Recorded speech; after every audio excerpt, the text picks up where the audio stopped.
Hello everybody, I'm just sitting out here on my steps enjoying my coffee here, and I have my Achilles shirt on. In fact, I will show you all my Achilles shirt here. Oopsie. Yeah, my Achilles shirt, and this is me. um, And it's been a while since I've done a video, so I should probably introduce myself again. I am Connie, and the name of the channel is Gliding Through Blindness. And I plan to be doing a bunch of videos. Some are already done and just waiting for me to put them up. So be sure to stay tuned, because I want to start building up some momentum for some cool things that are coming up. And I don't want to say too much because I don't want anyone else to scoop me or whatever, but yeah, today I am looking forward to a cool event that we're having at Achilles involving tandem bikes, which is like a bicycle built for two, like where the blind person, or the stoker as they are called, sits in the back, and the pilot or the sighted person will sit in front and steer. And I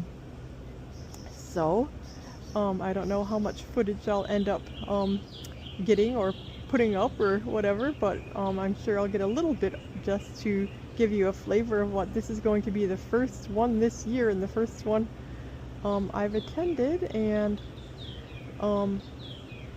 then later this afternoon, with a different group of people, I am going to have a tour of a chocolate factory. So it sounds like a fun day, seeing how chocolate is made right here in Nashville. And so I'll probably get a little bit of footage of that too. So that's what you can expect. And be sure to watch the video I did a while back about why I love this age that I'm in right now. And there's just a lot of cool things in my life, and it's always good to focus on the positives, even though of course we all have negatives too. But yeah, focus on the good stuff where we can. And I also did a video about my brother playing at Rudy's Jazz Room with a great quartet. He was playing the guitar and accordion, so check that out as well. He doesn't like the fact that I recorded only snippets and that some of them were out of order, etc., etc. And I said, well, I never claimed to be a professional YouTuber, quote unquote. And that's what some of you seem to like, which is so cool. A person recently commented, I said it was my favorite comment of all time. They just said that they like I forget exactly how they worded it, but it just left me with the impression that, well, yeah, they actually said it, that I don't need to edit my videos, and that's kind of a plus, that I've tried to just give you the raw, uncut, unfiltered, whatever. But I know I could put more time and effort into them, which I probably will once I get a wider audience. And yeah, but for now it's just a fun hobby, and I'm glad you're all getting some entertainment from it. And without further ado, I shall be back when I'm actually at the tandem bike event.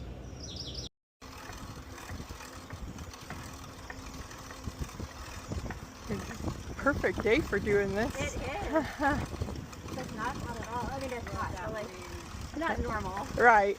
June hot today.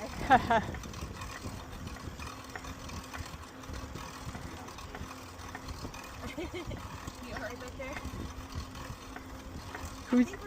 Who's behind us? It's Kelly and then Hillary. Hillary, did you say? Yeah, Hillary. Oh, that was the name person I didn't recognize. Sure, it's to the right.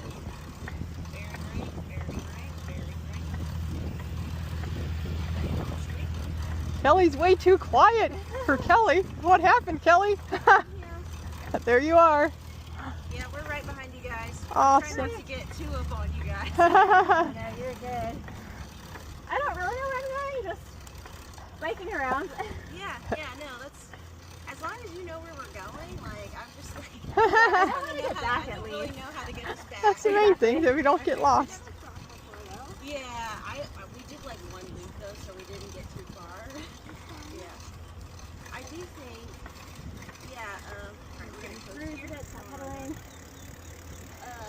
What was it, Amy that said that that was 46? So I was like, so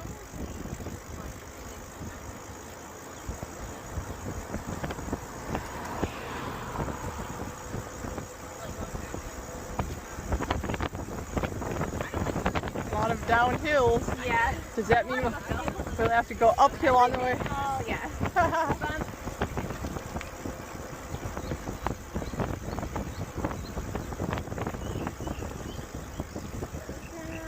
Stop sign. And then we're good. Pedal.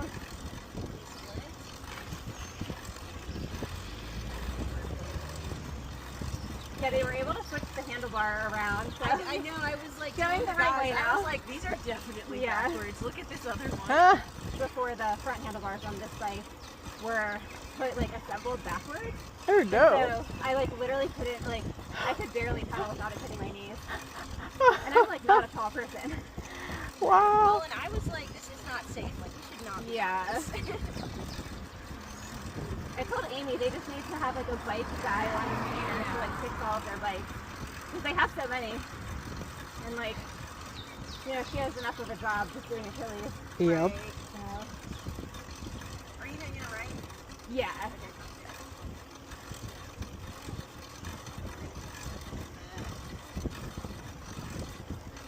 So were all these tandems just donated, or? No, they bought I think they got like grants for some of them, which is right. Oh wow. Yeah, they got grants. Those two, we are two of the chocolate makers here at Olive & Sinclair. So Olive & Sinclair is Tennessee's first bean-to-bar chocolate maker. What does that mean? Well, we take beans and turn them into bars, but on this tour, I'm going to tell you exactly how we do that. But I'm going to start off by telling you all about us as a company. So we started making chocolate in 2007. Our owner and chief chocolate maker, Scott, he's worked in kitchens all across the world. When he came back to Tennessee, where he's from originally, he said he couldn't find chocolate that he liked, so he just started making small batches in his kitchen. His friends loved it so much, he encouraged him to start selling, so that's why we're here today. So before we were in this factory, we used to just be in the basement of a tiny pizza shop not far from here. But in 2013, Scott bought this factory, and we've been here ever since. So this factory's over 100 years old. In the 50s, it was a grocery store. It was a sign and print shop. It was a bakery. And then they were making furniture in here before we got here. But we are just the friendly neighborhood chocolate factory. We got everyone, Olivia? All right, we do. Oh, yeah, no, sorry. Oh, yeah, I saw you looking at me. I was like, did we miss someone? There can't be anyone left in there. But yeah, so we've been here ever since. So the name, Olive & Sinclair. So where did we get it from? Well, Scott said he didn't want to use his own name, so we got some names he likes. He has a great aunt named Olive, and his grandfather used to work for the Sinclair Gas Company. He put the two names together, Olive & Sinclair. We used to be a chocolate shop or a law firm, and we went with chocolate. You know why. We'd rather be poor and full of chocolate than rich and without. So, let's get into what we're really here to talk about, and that is chocolate. Where does it come from? You want to pass this one around here? All right, I'll pass y'all some pies. So this is where chocolate begins. These are cacao pods. The cacao pod is the fruit of the cacao tree. Here, I'll pass one to you. That's a, you know, here, let me give you one tree. So that's a one. Got some with the beans still in them. That is so neat. So cacao pods are the fruit of the cacao tree. Yes. Cacao trees are native to around the equator. These trees, they need heat year-round for them to fully mature these pods. Now, you could try to grow cacao. You could grow a cacao tree in America, but you just wouldn't be able to fruit these pods. Now, a pod, like the ones that we're passing around, they're going to take about 6 months to fully mature, and these trees, they will fruit year-round. So the farmer's just going to go pod or tree to tree looking for ripe pods. Now, those pods that I'm passing around you, they're actually kind of more on the small to medium size. You can find pods growing on the trees. They're actually 3 times the size of that and can have up to 50 cocoa beans inside just one pod. How do you get the beans out? Yeah, so what happens is the farmer's just going to go tree to trees looking for ripe pods. Oh, Gary, we had a question. Yeah. How do you get the beans out? Great question. So first what they do is they're going to go, the farmer's going to try to find the ripe pods. What they'll do is they're just, and what they do is they're just literally going to cut them in half and just pull out all the cocoa beans. Now inside the pods, the cocoa beans are actually attached to the stem. And on those cocoa beans, they're actually covered up by a pulp called baba fruit. So when they're ripe pods, those beans, they're actually covered by a slimy, kind of sticky, sour kind of pulp that's around them. Now people don't eat the baba fruit because of how I just explained it to you. But that baba fruit is actually essential in chocolate production because the farmer, after he cuts it open, will pull out all those cocoa beans, all that baba fruit, and what they're going to do is they're going to start drying them out. Now, when they're drying out in the sun, they're going through a process called fermentation. What fermentation is happening is the sugar in all the baba fruit converts to alcohol, and then it becomes acidic in flavor. Wow. Fermentation is crucial in chocolate production, and it typically will last anywhere from 7 to 14 days. After the beans have gotten all dried up, then the farmers will rinse those beans, pack them up, and send them to us. Here, well, if you don't want to pass this bag around, you can kind of feel that's a bag full of cocoa beans that we're passing around for y'all to feel right now.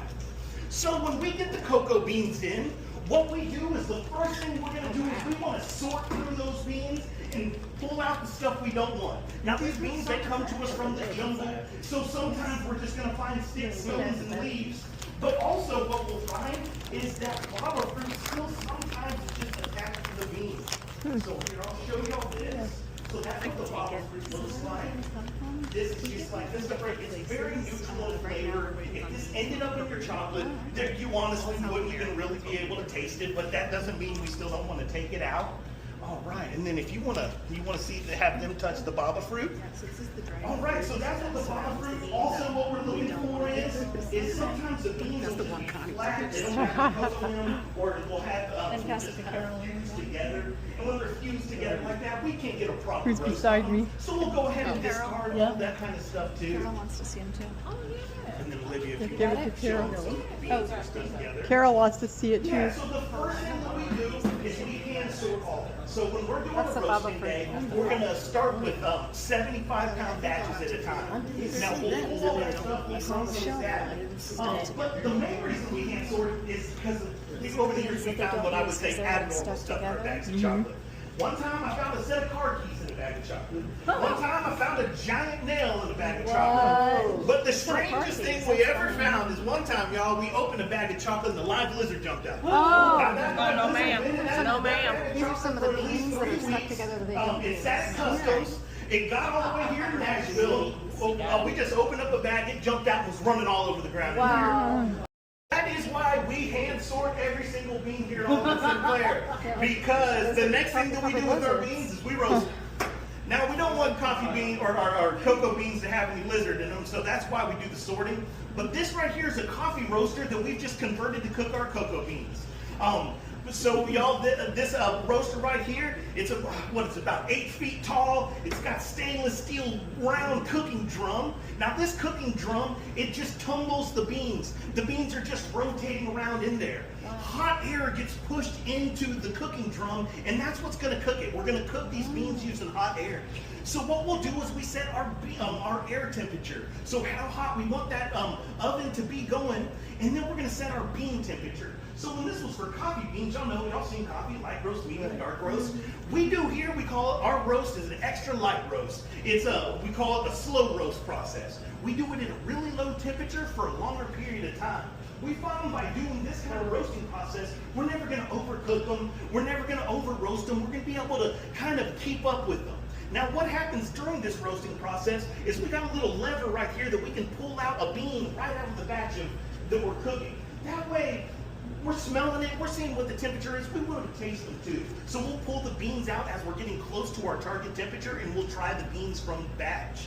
Our roasting process can last anywhere from 35 to 45 minutes, but once we get those nice and cooked, what we're going to do is we'll open up the chute and we're going to start cooling those beans down. So what I'm going to turn on right now is, oh, I don't want to turn on the fan, that thing's too loud. I just want to turn on our stirrer. So when those beans come out fully cooked, they're going to go into the cooling tray, and they're going to get stirred around. That way that those beans, they come out at such a hot temperature that they're not going to burn each other just by sitting in that cooling tray. After we got them stirring around, we kick on the fan.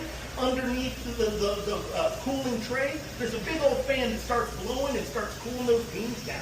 Wow. Now, it takes about 20 minutes to drop the temperature of those down to a room temperature, but that's the temperature we want to get it to so that we can start removing the shell.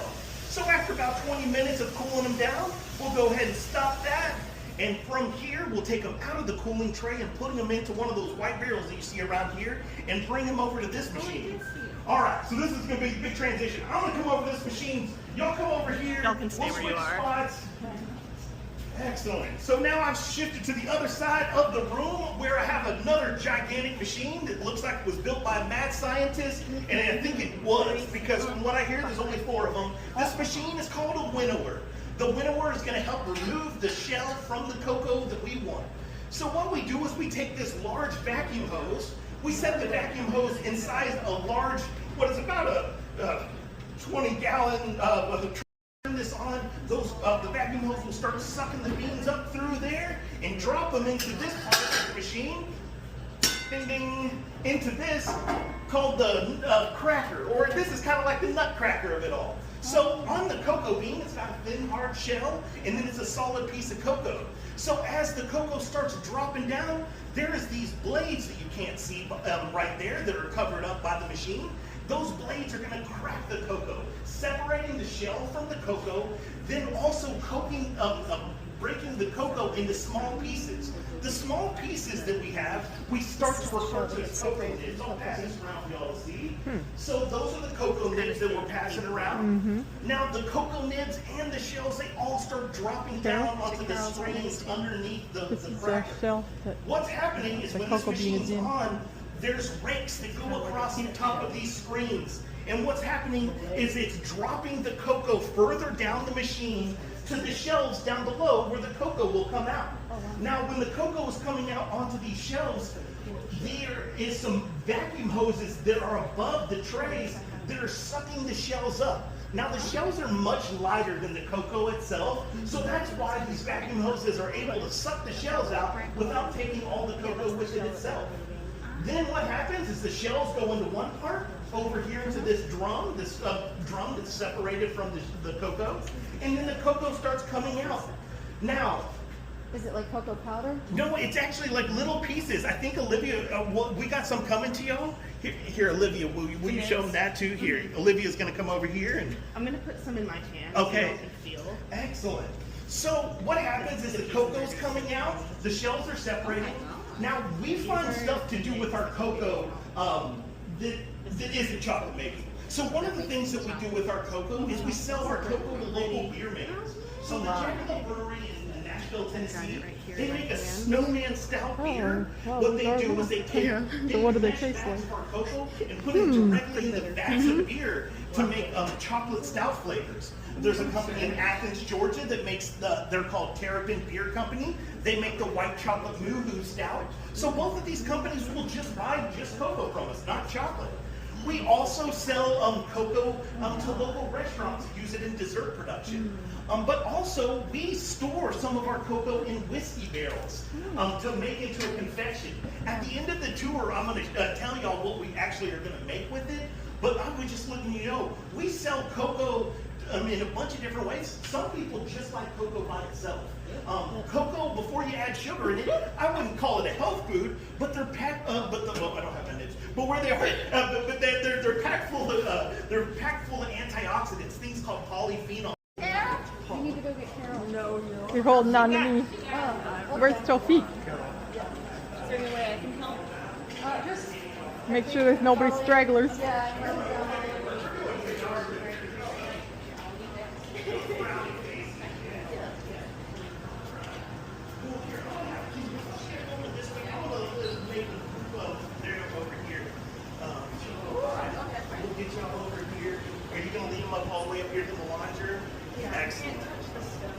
Tofi? We don't want to touch the stuff, but you can touch the actual melange itself. But it's a little warm. You'll feel that heat. Yeah. All right. Yeah, and because like I said, well, I don't even know if I mentioned to y'all too. But right now we're out of cocoa beans. We order our beans from Peru, Ecuador, Dominican Republic. When we buy our beans, we buy those beans right off the tree. Okay, come on up, Connie. Got a lot of Let that rain, heat and what rain will do is it slows down the whole process. So we have been waiting for 2 months for our last batch of cocoa. In that 2 months, we sold all the dark chocolate that we had in the factory. And these machines have just recently gone empty, and that is why we have them right now going through a deep clean process. All right. So, so you're all right there? Okay, excellent. I hope I don't talk too loud at you. All right. So what we do to make our chocolate is we're going to bring the cocoa that I showed y'all and y'all felt, and we're going to bring them into these machines called melangers. Now these melangers, what they are, is they have 2 giant 600-pound granite stones. Those granite stones, when they are lowered down, they're going to get and start processing down the cocoa.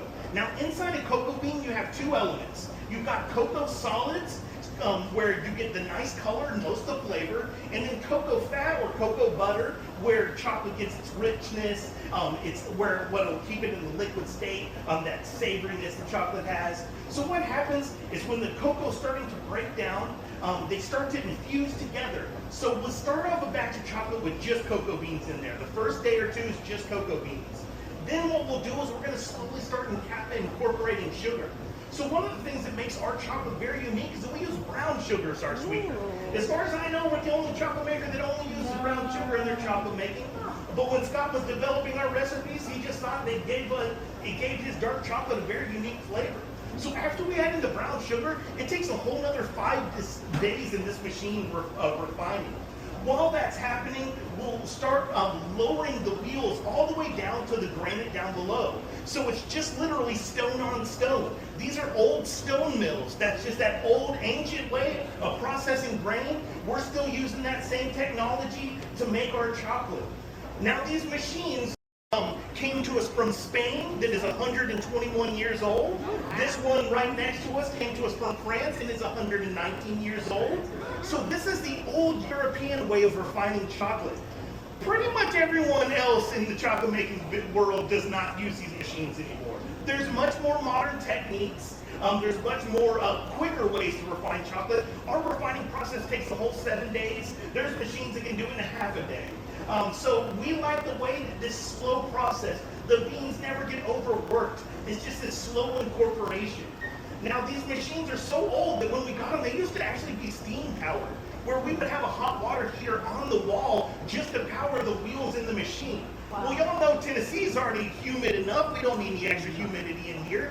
So we have retrofitted them with electric motors. That's what the belt-driven motors on the side now will power it with no steam needed. But when we lost the steam, we lost the heating element that used to keep the chocolate warm. So now we have heat lamps that are above the machines that will keep that chocolate nice and warm. Yeah, that's what you were feeling. That was that heat lamp you were feeling. So when it comes time to extract the chocolate, we don't have a fancy way of extracting our chocolate. We take a metal sieve with a little ladle, and we're going to start passing the chocolate through that.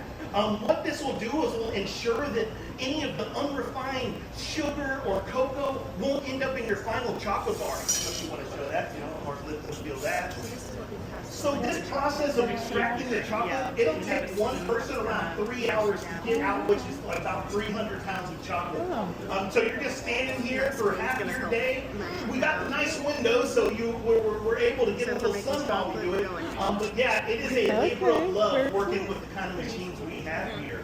Now when these machines are running, they're going to run 24 hours a day. Unless when we had the ice storm recently, we showed up to 2 solid blocks of chocolate. When these chocolate blocks seize up, the only way to get that chocolate out is hammer and chisel. We literally hammer and chiseled all the chocolate out, and then came back with heat guns, which was just like a high-powered hair dryer, and melted all the chocolate off the wheels. It took us a solid 2 days to yes, it was still good. It was still. We just said it just hibernated. It just went to sleep for a little while. Because Oh, I didn't know if I mentioned our chocolate's only got 2 ingredients. It's just brown sugar and cocoa. So yeah, that's right. There's no junk in there. There's no artificial junk in there. So it just, like I said, it just went to sleep. We just melted it all back down and got it going again. Well, do y'all got any questions about these machines? You ever have to replace the stones? These are the original stones. You'll see that giant crack right there. There's a couple gashes out of the stone. One thing nice about the cocoa, it's even softer than a. That's why when we were hammering and chiseling to get this stuff, we never touch anything on these stones that's not rubber or cloth. We are trying to keep these, because I don't know how easy it is to get a 600-pound granite stone that's a fully smooth that can fit a 120-year-old machine anymore. So we are. Right now, we treat them as kindly as we can. But yeah, there has been some replacement parts that we've gotten. Some things we've had to just fabricate a completely new product or parts when they break.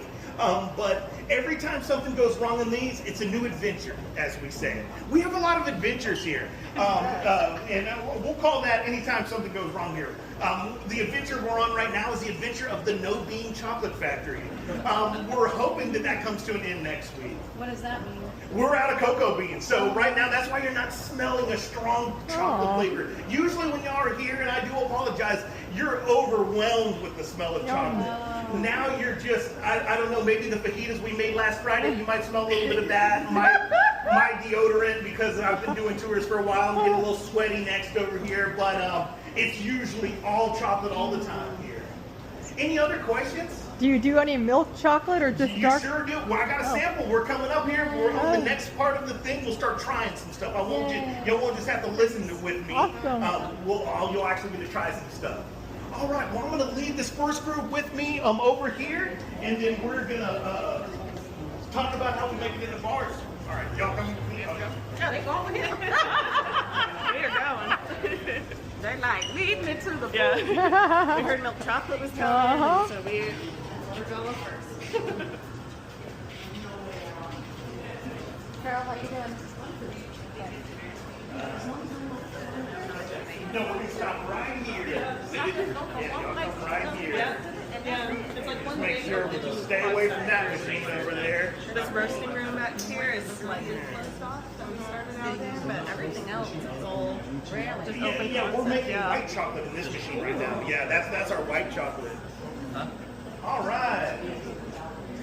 Okay, so what we do is we take the chocolate from the refinery or the melangers. After the chocolate's refined, we bring it to there's these giant silver holding tanks that are just keeping the chocolate nice and warm for us. They can have up to 300 pounds of chocolate. It's just a steel canister that's keeping that chocolate nice and warm for us. So we have 3 of these holding tanks. One will hold our lighter dark chocolate, which is a 67%. Then we have a 75%. Oh yeah, just if you were ever curious, if you ever see a percentage on a chocolate, it's telling you the cocoa ratio. So how much cocoa weight is going into y'all's into the chocolate bar. So when like our 75% cocoa weight and 25% brown sugar. And then the one on the end is our only pre-mixed chocolate flavor. We make a cinnamon chili chocolate bar that has unrefined cinnamon and cayenne pepper directly in the vats of chocolate. So then what percentage is white chocolate? Is that just Well, what do we have on here? We put on there 45. And I'm going to tell you about white chocolate, and I'll give you the rundown on white chocolate. But first, I'm going to tell y'all about how we make our chocolate into bars. So in front of y'all, I have another machine. It's like a smaller, like probably like the size of a trash can, steel machine. And this is called a tempering tank. So the tempering tank, what it's doing, to make quality chocolate, you need to take it through a process called tempering. Tempering is we're going to use temperature control to strengthen the bond of the elements in our chocolate. So inside our chocolate, we got sugar crystals, cocoa fat, cocoa solid. When I set a tempering cycle, it's going to heat all that stuff up to 115 degrees, and then it cools it down quickly to 84 degrees, and then it'll slowly bring that temperature back up to 90 degrees, which is our molding temperature. Now, once we got it at that molding temperature, we're ready to start making chocolate. So what we do is we do chocolate bars here 2 at a time. You're seeing a trend. We do everything as slow as possible here. It's made of a hard plastic. It's got our logo in the center. So what I'll do, and Olivia will show y'all, or she's going to show y'all what that mold looks like right there. So when I'm set up for chocolate production, I've got this here dosing hose. Now the dosing hose is got a heated coil around the outside to make sure the chocolate doesn't seize up during chocolate production. When I'm set up for chocolate, what I do is I have a foot switch. I don't get to make chocolate on the weekend. I'm sorry, guys.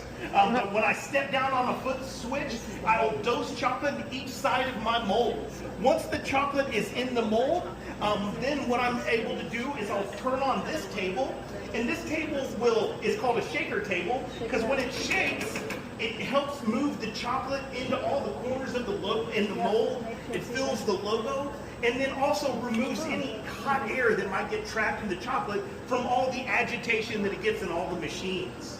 So once the chocolate is set in the mold, we'll then take the chocolate and set it down on our table to let it start to solidify.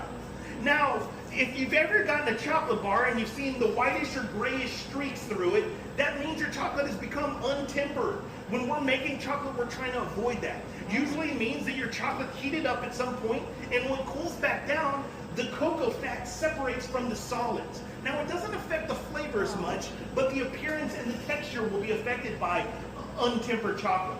So our method is simple. We take our chocolate molds and we set them onto our table just long enough to take the heat off. Because we want to let the heat that came from the machine, we want to let it and put it into, grab that from me. So then I can take my chocolate mold and put it into the cooler to do its final solidification.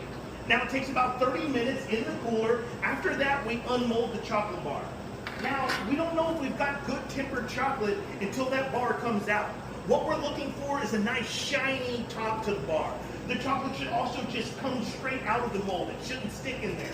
Also, high quality chocolate, when we go to break it, it should snap. Chocolate that is well tempered, it'll have an audible snap when you go to crack it. If it passes if it looks the part and it feels the part, then we know we've got a quality tempered. After we get the chocolates out, we then take it to a wrapping machine. On the other side of our wall, we have a machine that will wrap our bars in the foil packaging. We used to hand wrap every single bar here one by one, but in 2017 we got that machine. This machine can wrap our bars about 50 times faster than us, so we're very happy to have that. Here we go. But what we then do after we get them through the wrapping machine, then we hand box all of them. We fold up our boxes, we stamp them with the date, and pack them into all of our case boxes that we hold on our shelf. So most of the business that we do here is wholesale. We sell chocolate to 49 states. We don't even attempt to send it to Hawaii. It probably all just ended up melted. We sold chocolate to 7 different countries. We do it with 9 employees, 4 people doing chocolate production, 2 ladies that hand package everything. Our owner and general manager run all of our business side, our shipping, receiving, importing, and whatnot. We do chocolate production Monday through Friday, and then on Saturdays we close down so we can invite people in and tell you all about how we make chocolate. But that is how we get our chocolate from a bean to a bar. We got 1 day of roasting, 7 days refining, 1 day of molding it and packaging it, so it's got a 9-day process. And that's how we get the chocolate bars that we make for y'all. Great job, great. Well, besides making, actually here we got a sample for you. Yeah, everyone's earned a treat. Thank you for being patient with us. So, what Olivia is passing around to y'all right now is our milk chocolate. So here's the deal. We have this idea where in 17 years of making chocolate, we've never had milk chocolate. And then recently we started making some test batches of milk chocolate. And then what happened is we ran out of our dark chocolate. So what y'all now are trying is all of our new milk chocolate that we were waiting to, hold back and surprise y'all with, and now it's the only chocolate we have. So, milk chocolate. Why do people like milk chocolate so much?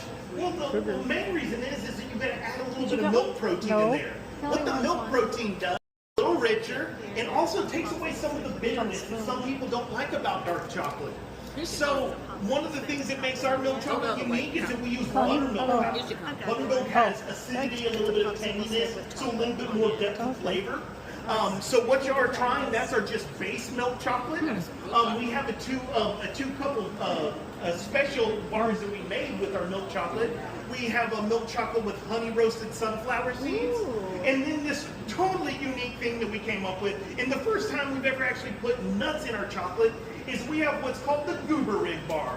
What we've done is we take peanuts and we heat them up and mix them in cola powder, like a Coca-Cola powder. And then we put them on the back of a milk chocolate bar. So it's like cola and peanuts. I don't know. It's something bizarre we came up with, but we like to have fun with our flavors. So those are the milk chocolates we have. All right, so the next thing I want to tell you all about is white chocolate. One of our tips First with my off, popsicles. Here, just hold it. a lot of people want to know why white chocolate is even considered a chocolate. The main ingredient in white chocolate is cocoa butter. Now, there's machines that can take cocoa and can compress it down, and what happens is it cakes up all the cocoa solids. Those cocoa solids will be used for making baking cocos or hot cocoa mixes, and then you can separate the cocoa fat or cocoa butter from it. That's the same cocoa butter you see in beauty care products.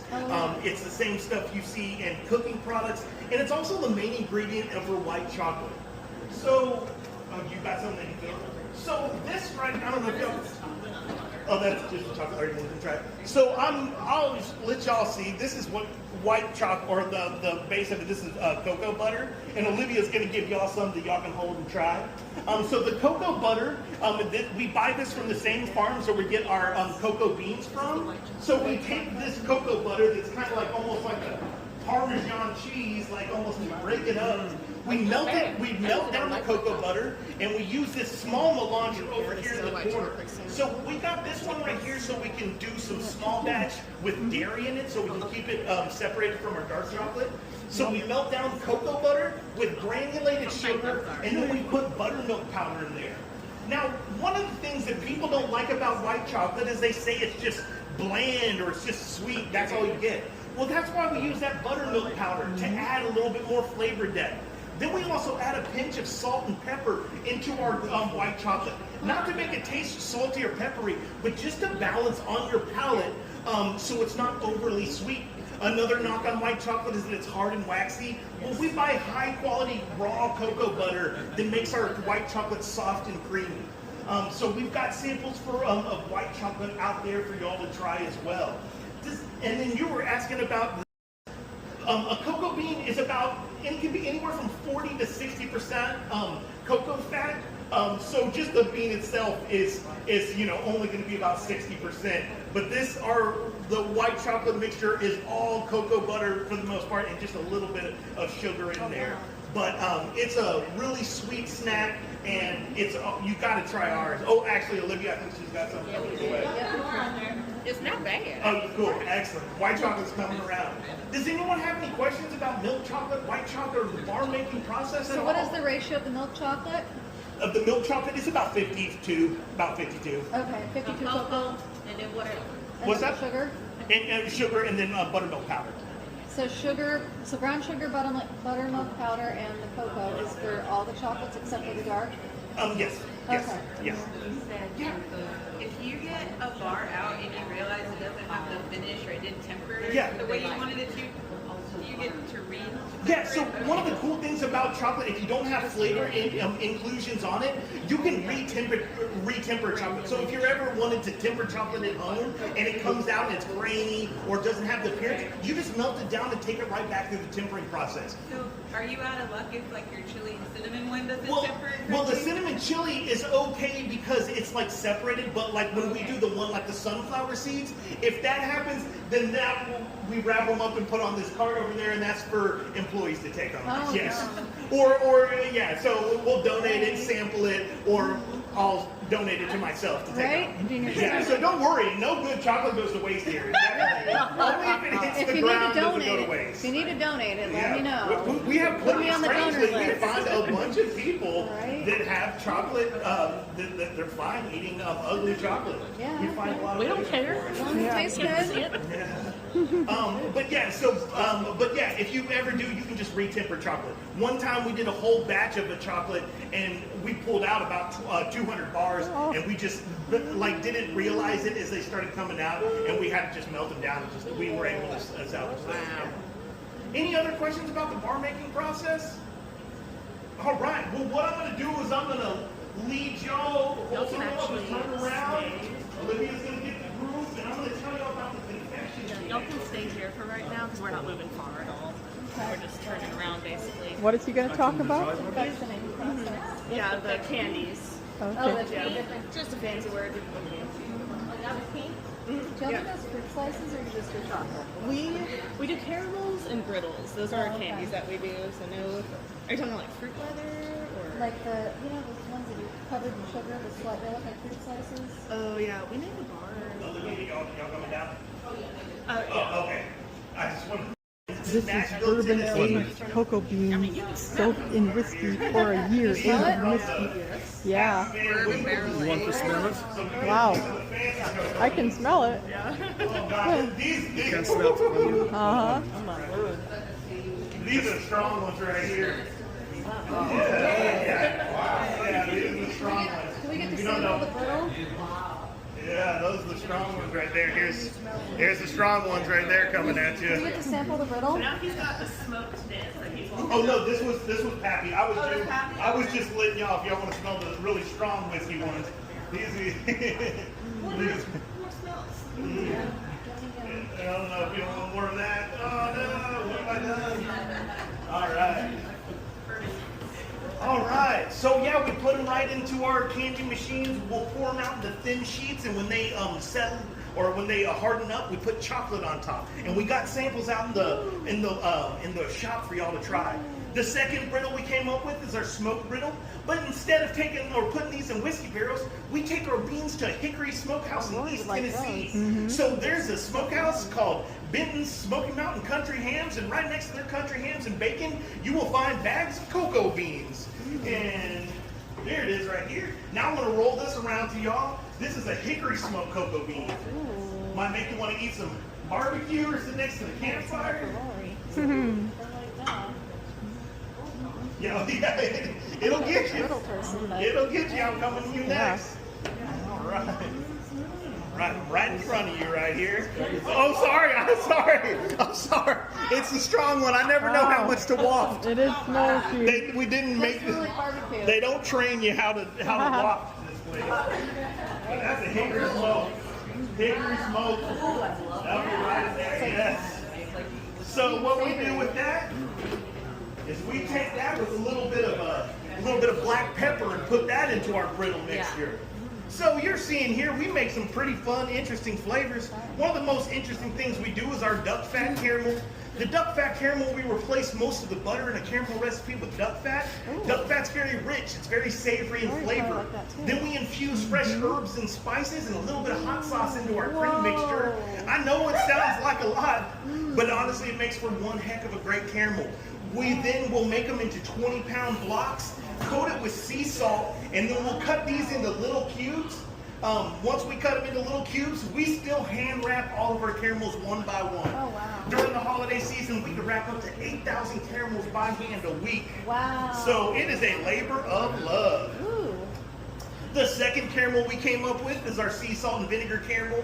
Now the sea salt and vinegar caramel, don't be scared, it's not like the sea salt and vinegar.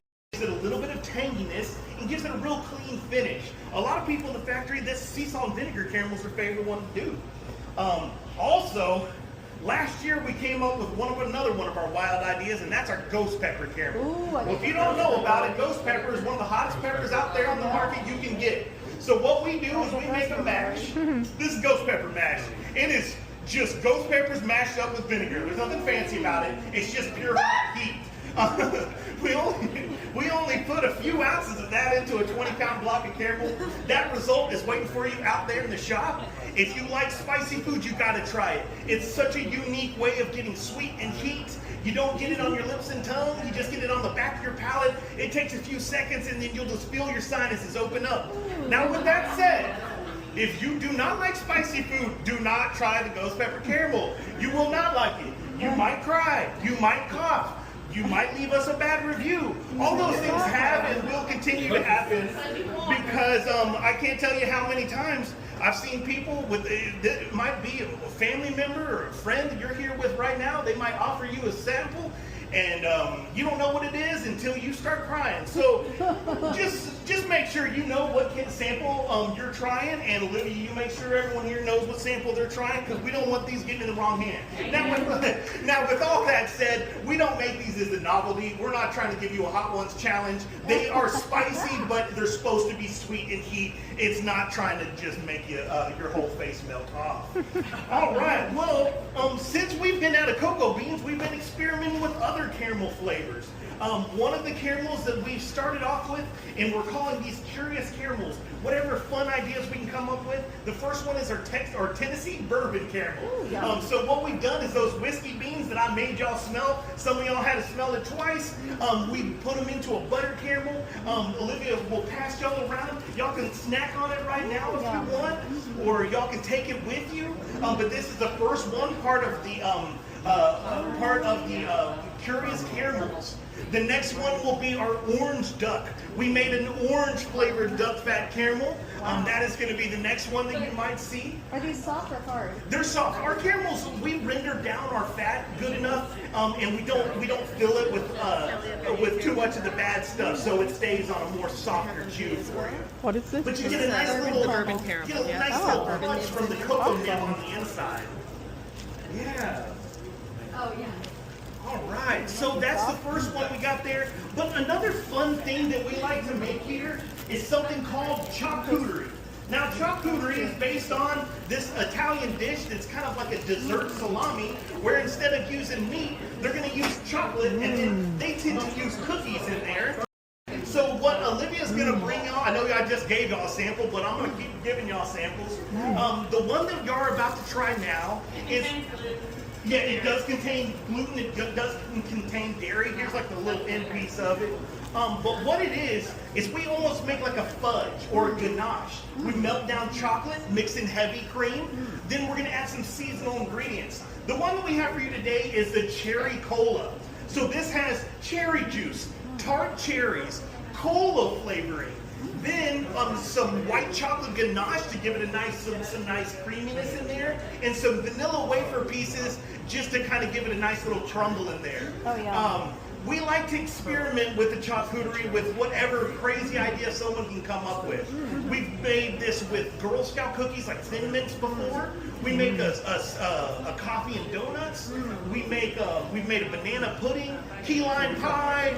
But right now, you are getting to try one of the most unique ones we ever had, the cherry cola. Okay. So it's kind of like a fudge-like texture. It's nice, chewy, very more on the sweeter side of the things we make here. Okay. Well, like I said, yeah, it's got the dairy and the gluten in there for Yum, you. yum. Yeah. Well, did y'all get any of that cola in there too? I know it's bizarre, Interesting. but that's what we're trying to do here. Here's I the always cola tell and the people chocolate. that if you've ever watched the Willy Wonka movie, there's a scene in it of the original one where he walks into where they're making some recipes and he tries something and goes, it needs more old chew. That's kind of what Scott, the owner of this place, is like. He'll walk into something and be like, hey, that's not weird enough. So that's why all of the stuff we make here is just a little off kilter. But we appreciate y'all being adventurous with us. Yeah. Thank you. I know. Well, that takes us through all the stuff we make here at Olive and Sinclair. Is there any questions about anything? I know I've been probably talking too loud at y'all. I'm trying my best to get whatever words I got left. Any questions about anything at all? Any concerns? Yeah. On the dark chocolate, so Yeah. like the 74%, it's like half the sugar, right? Exactly. Yeah. So. Higher health problems. Yeah, so whenever you see the higher quantities, it's always going to mean less sugar. Now, with ours, we only have sugar as an additional ingredient, so that would be remainder. But sometimes other companies might, in their percentage, if they have other ingredients, that percentage would be in there. So if there's flavorings and stuff like that. But it's typically the sugar is going to be the low. Yeah, so if you want less sugar, always go for higher percentage on chocolate. At the beginning, they were doing 100% bar, but believe it or not, no one wanted it. Because there's some diets out there and there's some recipes out there that call for 100% chocolate, and that's about it. Yeah. Yes. Does the cocoa powder make good chocolate though? Well, yeah. So like the stuff that we make here, when we make them, I mean, we made some hot chocolate one when we got that snow recently, and I mean, it was so rich. Then at the end of it, I was scooping, and people weren't getting hot chocolate; they were just getting like thick, just a spoonful of chocolate. So, but yeah, so typically when you get like a hot cocoa mix or something, or a chocolate milk mix, they tend to put other stuff in there that's not cocoa. It's probably loaded with sugar and some other things in there, some preservatives. And so, I mean, it kind of depends. But whenever we do it here, we just melt down our chocolate and just mix it straight in. Yeah. One of the barrels smelled like hickory smoke. Yeah. Do you use any of that, or which chocolate do you use that It's in? right now we only do it in the smoke nib brittle. It's a brittle, Okay. yeah. So we don't have it in the chocolate yet, because believe it or not, those very aromatic beans, when you process it, they had tried to actually make it out of the bourbon ones. It is more of an aroma. Once it broke down, the natural cocoa came out. I think the hickory smoke could end up there. I just don't know if we're adventurous enough yet to try to make a hickory smoke just chocolate bar. Right. Yeah. So, but yeah. He said How many what? they experiment. That's the one he said. Well, you know what the things that love cocoa beans the most is moths. You might have seen some moths in here. In our factory, we have moths from the Dominican Republic, Peru, Ecuador, because every bag of beans at least has one moth in it.